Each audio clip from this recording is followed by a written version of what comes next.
সালামু আলাইকুম।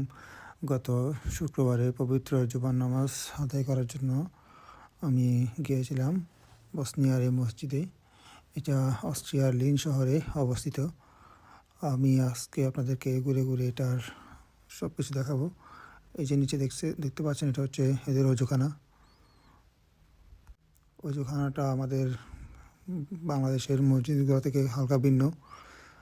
মসজিদের তিনতলা বিশিষ্ট, নিচতলা হচ্ছে আপনার রোজখানা, ওয়াশরুম। এরপর আমি উপরে উঠি।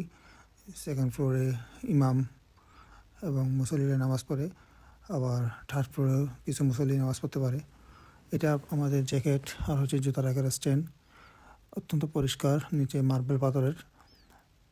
এই যে আমাদের জুমার নামাজ শেষে এখানে সবাই সুন্নত আদায় করতেছে, কেউ বাইরে চলে যাওয়ার জন্য অপেক্ষারত আছে। সো আমিও ছিলাম।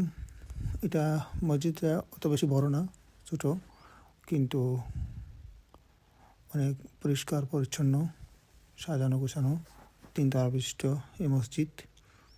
আসলে এইসব জায়গায় অনেক বেশি খ্রিস্টান থাকে।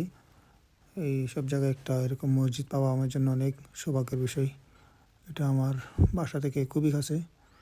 জুমার নামাজ শেষে আমরা যখন বেরিয়ে আসি, তার বাহির সাইড খুবই পরিষ্কার পরিচ্ছন্ন এই মসজিদটা। এরা মূলত বসনিয়ান তুর্কি বংশোদ্ভূত, তুর্কিয়া স্টাইলের মসজিদ। মসজিদে আমি দুটা বিষয় লক্ষ্য করলাম। ইমাম সাহেবের কোনো দাড়ি ছিল না, উনি কিন্তু খুবই সুন্দর নামাজ পড়েছে। বাট আমি বুঝলাম না কেন এরা দাড়ি রাখে না। এটা একটা ডেমো তুর্কি ইমামের ছবি। তুর্কির ইমামগুলো দেখতে অনেকটা একই রকম হয়।